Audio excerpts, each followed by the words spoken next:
Gloire à Dieu. Je vous salue tous dans la paix du Seigneur Jésus. Nous sommes ici à l'école biblique du dimanche pour aborder le sujet des béatitudes. Ce que le Seigneur nous a enseigné pour que nous puissions vivre cette expérience. Et béatitude signifie être heureux, être béni. Donc, nous sommes heureux. Un jour, Jésus a dit à Pierre, « Pierre, tu es un homme heureux parce que tu as entendu le Père parler et tu l'as écouté. » Et le bonheur de l'homme, c'est quand Dieu se révèle à lui et qu'il comprend ce projet divin. Le Seigneur nous a bénis et c'est pourquoi nous sommes heureux. Nous sommes un peuple béni de Dieu. Et lorsque nous découvrons Jésus, parlant des béatitudes dans son discours, il décrit ce qu'est l'homme qui marche dans les chemins de Dieu et la transformation qu'il y a dans nos vies.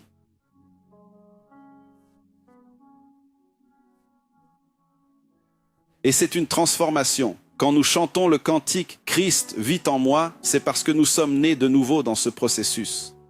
Nous avons été arrachés de nos racines, de notre ancienne structure, du vieil homme. Nous avons été retirés de là et nous avons été transformés car il y a eu ici un repentir. Et le repentir est un mot qui a une signification des plus importantes, nécessaires et profondes pour nous. C'est alors que, dans la repentance, nous changeons de vie, nous changeons de direction et nous nous détournons de notre passé. C'est une véritable conversion.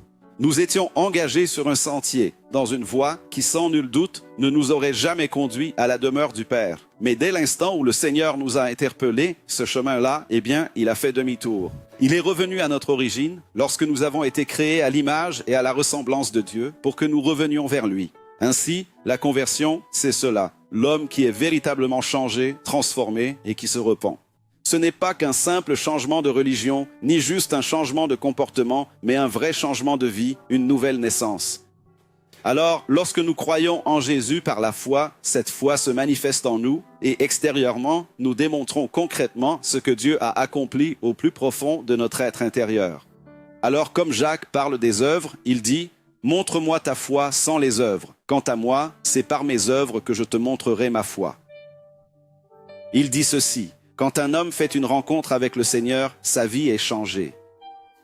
Et je vais vous montrer ce que Dieu a accompli dans ma vie, ce qu'il a réalisé dans nos vies, cette transformation. Nous avons été changés, profondément transformés, et l'œuvre que le Saint-Esprit opère en nous est ainsi révélée extérieurement.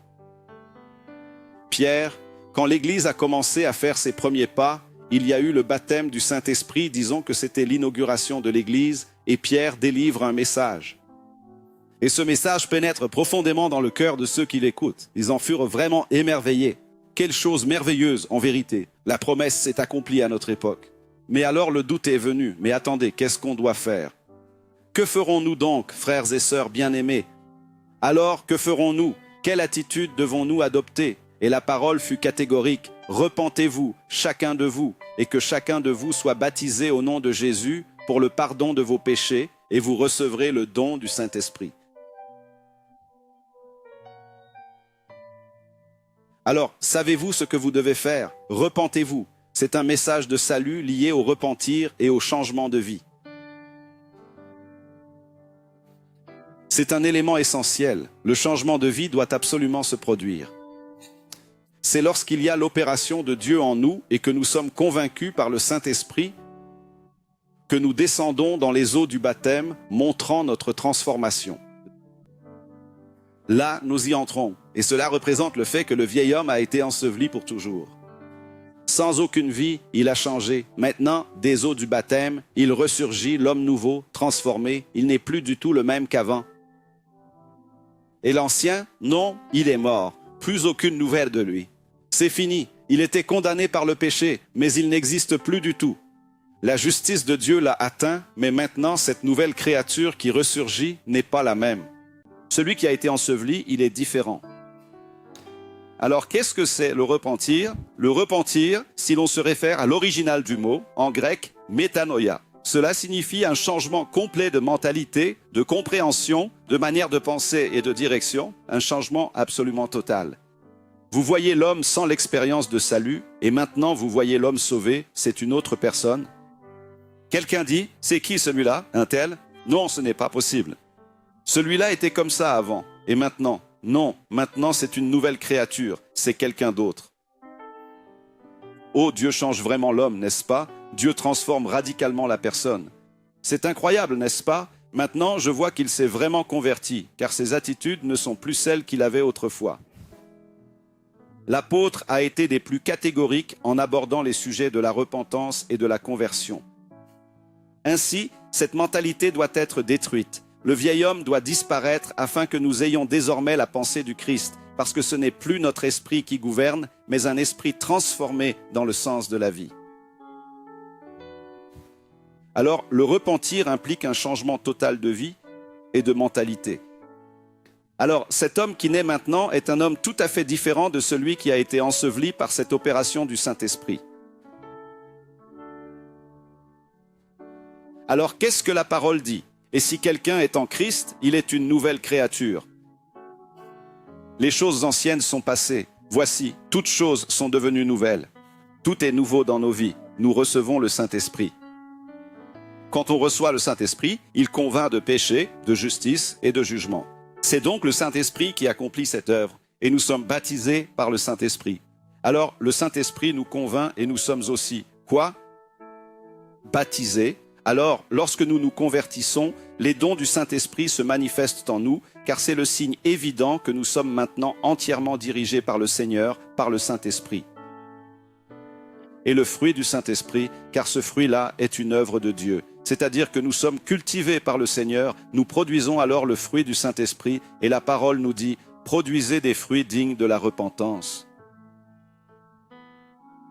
C'était le message que Jean-Baptiste a livré juste avant de présenter Jésus, produire des fruits dignes de la repentance. Autrement dit, il parlait à un peuple qui était religieusement attaché à la loi de Dieu, mais en son intérieur, il n'y avait rien de tout cela. Ils ne portaient que le titre de peuple de Dieu, mais leur vie n'était pas transformée. La conversion était donc nécessaire, c'était le message. Alors, le repentir passe par une action concrète, effective et objective. Nous voyons le cas de Zachée et aussi de l'enfant prodigue. Deux modèles classiques de conversion. Nous voyons l'enfant prodigue qui, élevé avec le Père, à l'image du Père, identifié comme dans l'image du Père. Le jour où il s'en va, où il abandonne toute cette image, est complètement dénaturé. Il se mêle aux autres personnes qui se trouvaient là et tout ce qu'il avait comme le Père a disparu. Jusqu'au jour où la repentance est venue et il s'est dit « Pourquoi suis-je dans cette situation ?» Alors il dit « Écoutez, je vais me lever et aller vers mon Père. Et je lui dirai « Père, j'ai péché contre le ciel et contre toi. Je ne suis plus digne d'être appelé ton fils, mais au moins traite-moi comme l'un de tes ouvriers. » Telle fut sa prière, mais ensuite est venue l'action. Il se leva et partit. Il n'est pas resté dans le discours, ni dans l'intention, mais il y est allé et a retrouvé son père. Et voici, ce jeune homme, autrefois méconnaissable, reçoit à présent des vêtements neufs, l'anneau, le baiser de son père. Il est désormais une nouvelle créature. Plus personne ne l'identifie comme celui qui gisait dans le caniveau, mais on le reconnaît comme celui qui a été accueilli par son père. Un changement de mentalité et un cœur transformé. Zachée. Il voulait voir Jésus. Pourquoi voulait-il le voir? On ne sait, mais il voulait voir Jésus. Si c'était une simple curiosité, non, il voulait le voir. Et quand? Jésus est passé, Jésus l'a vu, il lui a dit « Oh Zachée, descends vite, point. » Le salut, c'est maintenant, le salut est urgent. Vous voulez une bénédiction? C'est pour demain? Non, c'est maintenant. Zachée, descends vite. Et il est descendu et l'a reçu chez lui. Et à ce moment précis, il dit « Seigneur, je donne la moitié de mes biens aux pauvres, et si j'ai escroqué quelqu'un, je lui rendrai 4 fois plus. » Cet homme a changé. Qui, Zachée, ferait ça? Ah, mais Zachée, c'est celui qui collectait les impôts, celui qui ajoutait une taxe aux impôts qu'il prélevait, n'est-ce pas? Non, ce n'est pas possible. Ce Zachée, non. Ce jeune homme qui est là, ce n'est plus Zachée, c'est un autre. Je vois une autre personne qui est là. C'est cette opération. Jésus a rendu témoignage, n'est-ce pas? Aujourd'hui, le salut est entré dans cette maison, car il a démontré son repentir et sa conversion, parce que lui aussi est un enfant d'Abraham. Il a changé de vie, c'est un homme nouveau, une nouvelle créature. Je salue l'Église. à toutes les églises qui nous écoutent en cet instant même avec la paix du Seigneur Jésus. Nous allons poursuivre notre étude sur le thème du repentir. Cette partie des enseignements du Seigneur Jésus, exposée dans ses divers discours, et notamment maintenant dans son tout premier discours emblématique, le célèbre Sermon sur la montagne, est essentielle pour nous tous. Mais quelqu'un pourrait dire « Je suis déjà converti, je suis déjà membre de l'Église et je suis déjà un croyant en Jésus. » Oui, mais il ne suffit pas de croire en Jésus, tout le monde a compris, n'est-ce pas? Il est nécessaire de se repentir et de croire au Seigneur Jésus. C'est l'enseignement du Seigneur Jésus lui-même. Changer de vie, ou plutôt prendre la décision de délaisser le péché, d'en abandonner la pratique.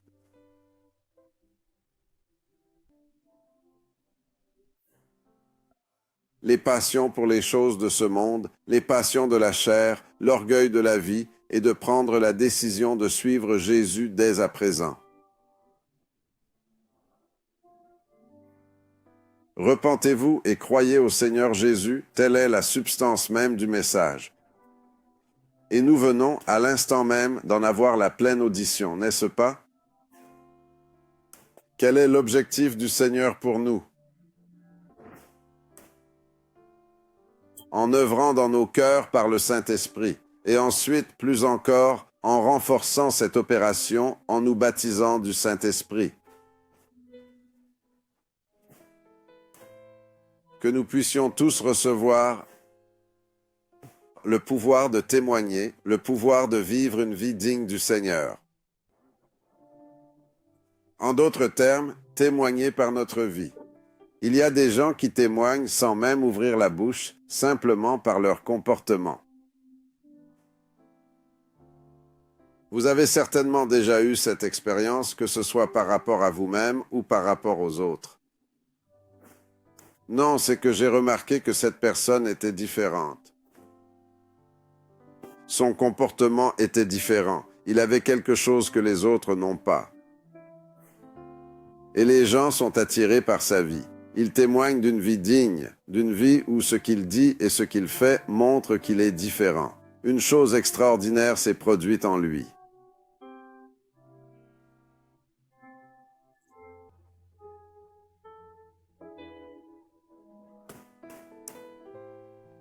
Nous avons l'habitude de souligner que le salut vient par la foi au Seigneur Jésus. C'est la vérité. Mais parfois, nous commettons une erreur. Nous omettons l'enseignement sur le repentir. C'est la même chose que la conversion, un changement de vie. C'est une faute grave. C'est la raison pour laquelle nous rencontrons parfois des croyants qui se comportent d'une manière indigne du Seigneur Jésus. En avez-vous déjà connu? Moi, j'en ai connu plus d'un.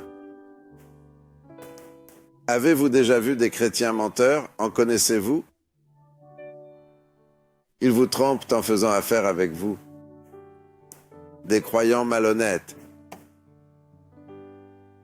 Et j'en ai même vu certains manifester des dons spirituels. Mais la parole de Dieu est très claire à ce propos. Une bonne source ne peut pas jaillir d'eau amère. Un bon arbre ne peut pas donner de mauvais fruits. C'est aux fruits qu'on reconnaît l'arbre. On pense, non, il est très spirituel, car il manifeste des dons spirituels. Ce n'est pas de cette façon que l'on peut véritablement déceler qui est un homme qui vit en communion avec Dieu. Le Seigneur Jésus a dit, « C'est par leurs fruits que vous les reconnaîtrez. » C'est par le fruit de l'Esprit qui se manifeste dans sa vie que nous percevons réellement qu'il est un serviteur de Dieu, un fidèle et qu'il demeure en communion avec le Seigneur. Et c'est de cette manière que nous reconnaissons quelqu'un qui véritablement s'est repenti, autrement dit, qui a transformé sa vie après avoir fait la rencontre du Seigneur Jésus. Voyez, nous venons de finir de parler un peu de la foi, mais nous voulions attirer votre attention sur un point. Dans l'original du Nouveau Testament, qui nous le savons est en langue grecque, le grec koiné, le grec que l'on parlait à cette époque, le mot pour foi est pistis, pistis. Cela signifie « mais quelle est la traduction ?» La traduction est simultanément foi et fidélité. Vous saviez? Foi, fidélité. Nul ne peut affirmer avoir la foi en Jésus tout en étant infidèle aux enseignements du Seigneur Jésus. C'est impossible, une telle chose n'existe pas dans la Bible, dans le Nouveau Testament. La foi, c'est la fidélité. Au lieu de dire qu'il a foi en Jésus, il est préférable de dire qu'il est fidèle au Seigneur Jésus. Comprenez-vous? C'est pourquoi dans de nombreuses religions, le croyant, celui qui a la foi, est désigné comme le fidèle. Le saviez-vous? Une religion très connue. Et ceux qui ne sont pas croyants dans cette religion sont appelés les infidèles. Les infidèles, il faut les tuer. Vous avez entendu ça, non? Vous saisissez? Cela s'applique de la même manière à nous, en ce sens que la foi, quand la foi en Jésus pénètre profondément en nos cœurs, alors nous nous mettons à vivre comme de véritables serviteurs fidèles au Seigneur. Vivre comme des personnes s'étant repenties de leur ancienne vie, cette existence faite de mensonges, de tromperies, de médisance, aimant critiquer les autres, n'est-ce pas? Par exemple, médire du diacre ou critiquer la professeure de l'école du dimanche. Avez-vous déjà vu des gens comme ça? Parfois ça arrive parmi nous. Il y en a de pires encore qui médisent même du pasteur, n'est-ce pas? Cela déplaît au Seigneur même si le pasteur est mauvais. Le serviteur fidèle, lui, prie quand il voit une faute chez le pasteur, le diacre ou la professeure. En vérité, le fidèle prie. L'infidèle, lui, non. Il critique et il aime bien médire. C'est quelque chose de malin, n'est-ce pas? C'est propre au vieil homme. Mais Dieu soit loué, car nous tous, je crois, 99% d'entre nous, n'est-ce pas? Nous nous sommes déjà repentis, nous nous sommes repentis de cette ancienne manière de vivre.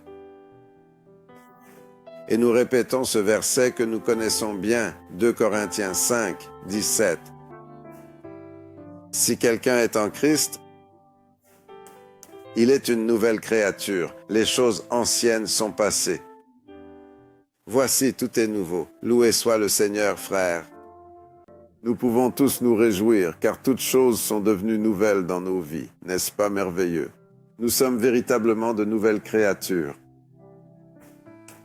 Chers frères, il est crucial de souligner un point fondamental. Aucun de nous n'a la force de transformer sa manière de penser et d'agir. Personne n'a la force de vivre au quotidien comme des serviteurs fidèles. Surtout parce que le Seigneur, lui, ne se contente pas de regarder l'apparence extérieure, n'est-ce pas? Mais il regarde avant tout le cœur. Et pour voir une transformation intérieure en nous, un renouveau de nos pensées et de nos sentiments, nous dépendons de l'opération du Saint-Esprit.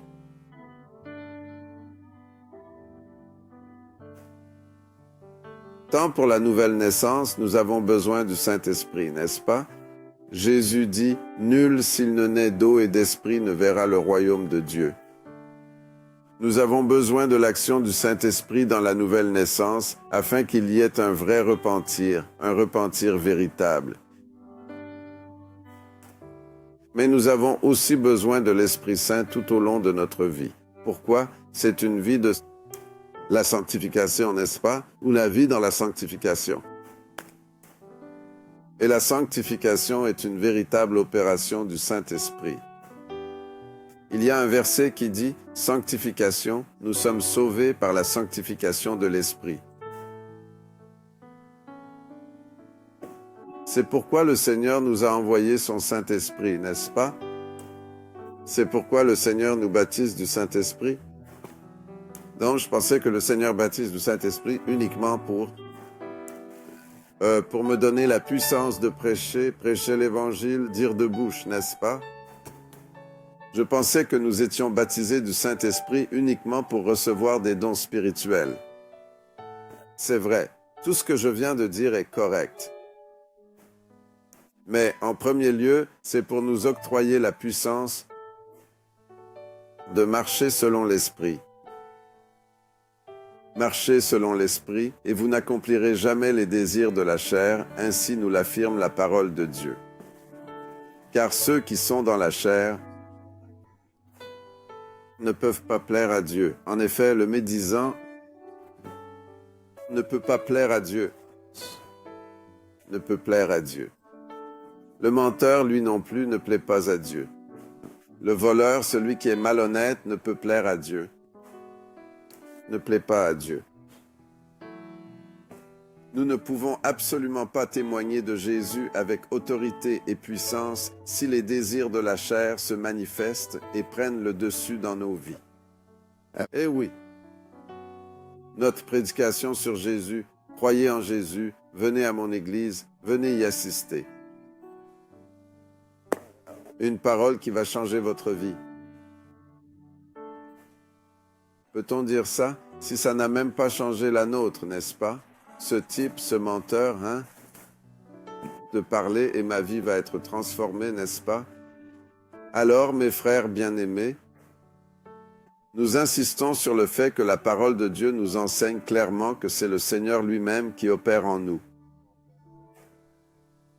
Et il opère par le Saint-Esprit. Pourquoi? Tant le vouloir, ainsi que l'accomplir. Le saviez-vous? C'est l'œuvre de Dieu. Non, j'ai un bon cœur, je veux plaire à Dieu. Non, non, non, votre cœur n'est pas bon, non. C'est Dieu qui a opéré ce changement dans votre cœur. C'est Dieu qui a placé ce désir ardent dans votre cœur. Et maintenant, comment vais-je réussir à faire cela? C'est Dieu qui opère en vous, vous donnant à la fois la volonté que l'accomplir et le réaliser. Avez-vous bien compris? Alors, quand nous marchons selon l'Esprit, quand nous parvenons à plaire à Dieu et Seigneur, toute gloire revient au Seigneur, n'est-ce pas? Toute la gloire pour le Seigneur. Et ainsi, en tout ce que nous faisons, le nom du Seigneur est glorifié. Quelle chose merveilleuse, n'est-ce pas? C'est pourquoi la parole nous dit, soit que vous mangiez, soit que vous buviez, soit que vous fassiez quelque autre chose, faites tout pour la gloire de Dieu. C'est notre désir, n'est-ce pas? Je crois que le Seigneur a mis dans votre cœur ce désir de tout faire pour la gloire du Seigneur. Dieu a mis ce désir dans votre cœur. Dieu merci, c'est un signe que nous sommes déjà passés de la mort à la vie, vous savez. Ce n'est pas juste de dire « je crois en Jésus ». Non. Démontrez-le par vos œuvres. Produisez des fruits dignes du repentir. Montrez donc ainsi qu'en réalité, vous êtes un serviteur de Dieu et que vous croyez vraiment en Jésus. C'est cela la vraie foi. Vous êtes fidèle au Seigneur Jésus. Frères, voyons maintenant avec plus de clarté la responsabilité que nous avons. Alors, que ferons-nous? Moi, je vais attendre que Dieu agisse en moi. Le vouloir, le désir de lui plaire, n'est-ce pas? Je vais rester ici à attendre l'opération du Seigneur. Ce que je dis n'est pas quelque chose d'hypothétique, non. Je connais, il y a des groupes religieux qui font cela, le saviez-vous? Juste une curiosité. Ils restent tous comme ça, immobiles, en réunion. Ils ne prient pas, ne font rien. Pourquoi? Non, moi, je suis en train de recevoir la grâce de Dieu. Je reçois le Saint-Esprit. Il n'en est rien. Le Seigneur Jésus-Christ nous a dit de veiller et de prier, de veiller et de prier. C'est le véritable commencement de notre vie agréable et dévouée au Seigneur. Veillez et priez afin de ne pas entrer en tentation. Le Seigneur Jésus a dit en Matthieu 26. Et veillez, qu'est-ce que c'est? C'est comme il est écrit. Dans Proverbes, nous avons vu 4:23, vous vous souvenez? Gardez son cœur. C'est veiller sur nos pensées et sur nos sentiments. Il est écrit sur tout ce qu'on doit garder.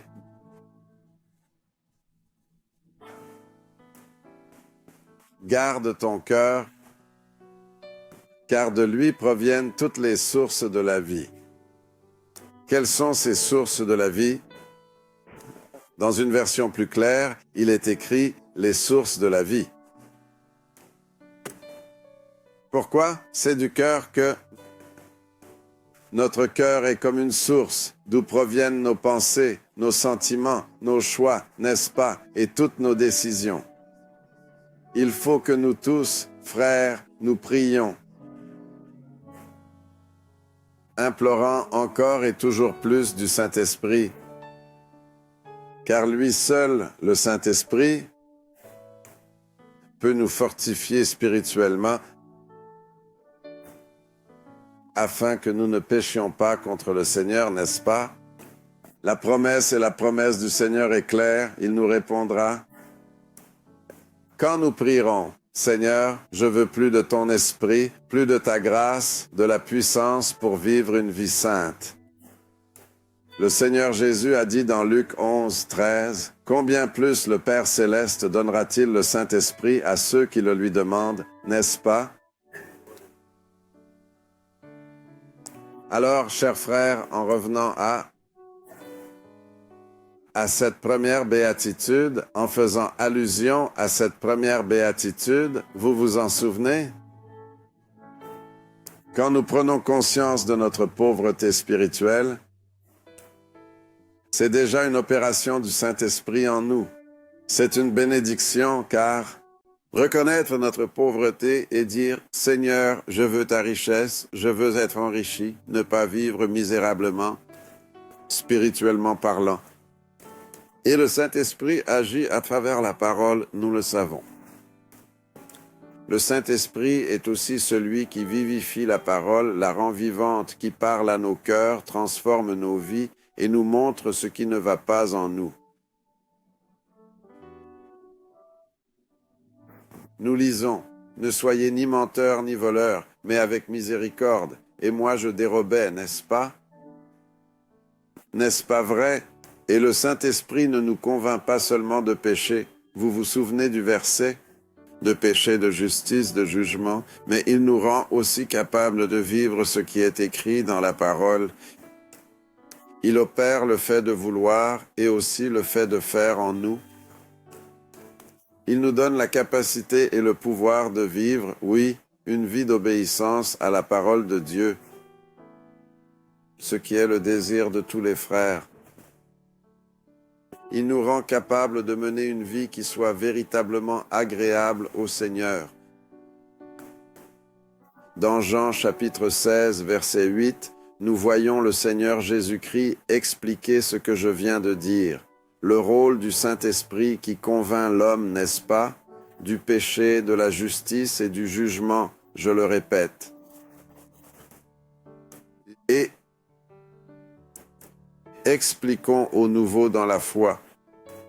En nous convainquant de péché, en nous disant « tu es pécheur », le Saint-Esprit nous pousse vers le repentir, à désirer un changement de vie.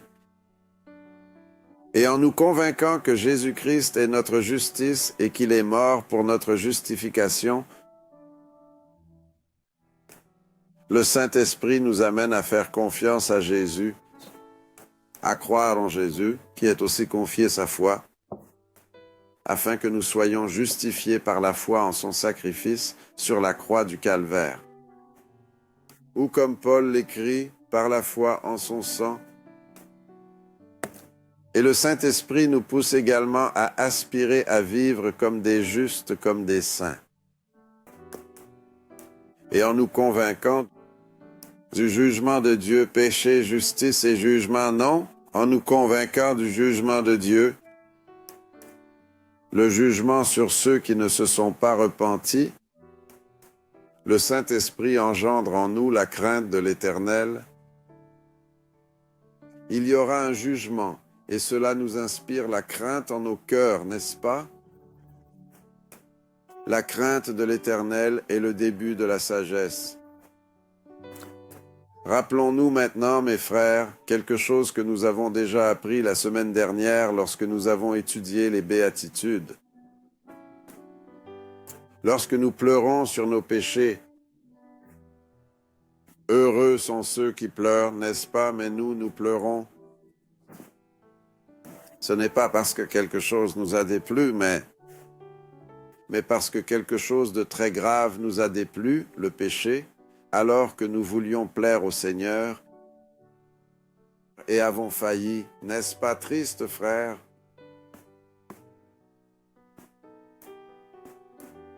Le Saint-Esprit nous pousse à verser des larmes pour nos péchés, pour le salut de nos êtres chers. Nous le savons, ils avancent, ils se dirigent vers la perdition éternelle. Nous pleurons pour eux. C'est une œuvre du Saint-Esprit. Heureux ceux qui pleurent de cette manière, n'est-ce pas? Et le Saint-Esprit opère également en nous la douceur. Vous vous en souvenez? Bénis sont les doux, bénis sont ceux qui ont faim et soif de justice. Alors le Saint-Esprit engendre en nous ce désir. Oui, je veux la justice qui est en Jésus. Je désire être trouvé justifié par la foi en Jésus. Le Saint-Esprit nous rend miséricordieux, rappelez-vous, une autre béatitude. C'est lui qui purifie profondément nos cœurs. Heureux ceux qui ont le cœur pur. C'est l'Esprit Saint qui nous donne la paix que Jésus a conquise. C'est le Saint-Esprit qui produit en nous la joie lorsque nous subissons des persécutions et des affronts. Et nous réalisons que nous avons été jugés dignes de souffrir par amour pour le Seigneur Jésus. Amen. Alors, toutes ces multiples bénédictions qui se trouvent incluses dans ces mêmes béatitudes sont le fruit de l'opération du Saint-Esprit au sein de nos vies. Alors, frères, je veux faire une proposition à mes frères et sœurs, à tous les frères qui nous écoutent. Prenons maintenant la décision de vivre d'une manière digne du Seigneur, en produisant chaque jour des fruits dignes de repentance.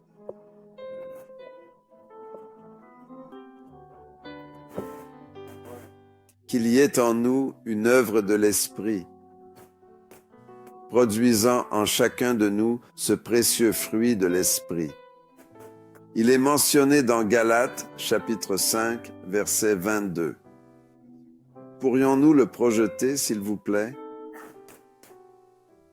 Mais le fruit de l'Esprit, c'est l'amour. L'amour de Dieu répandu en nos cœurs par le Saint-Esprit est écrit. L'amour qui vient de l'éternité, l'amour avec lequel le Seigneur Jésus nous a aimés.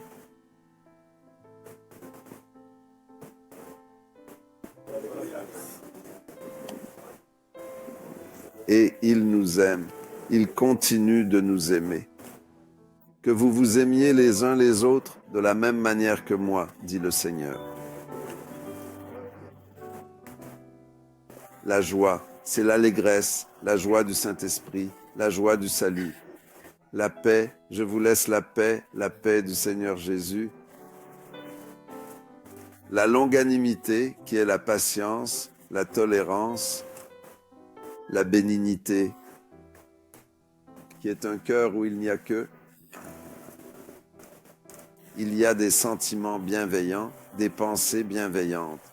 La bonté, cette vertu qui se manifeste dans nos rapports avec les autres, n'est-ce pas? La foi qui rappelle la confiance, mais ici, la meilleure traduction est fidélité, la fidélité.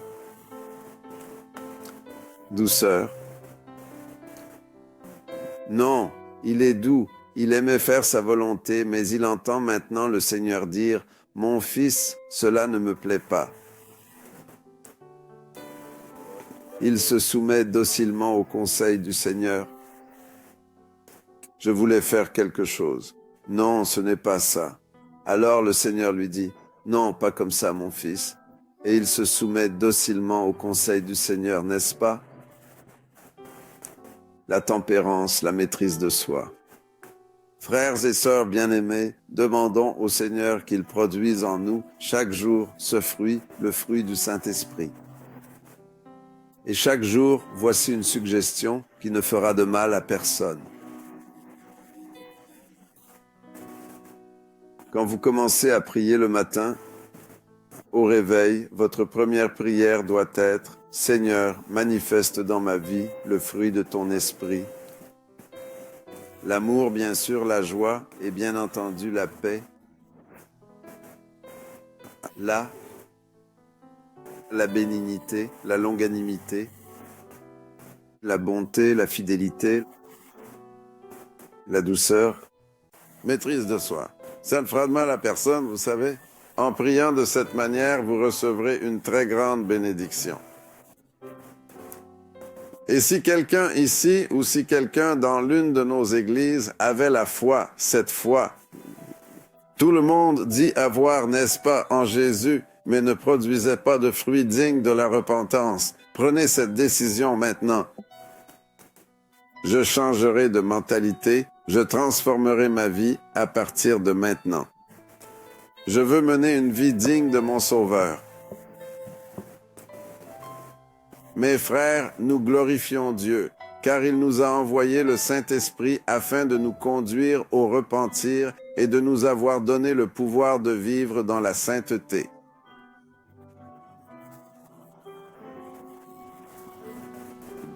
Loué soit le Seigneur.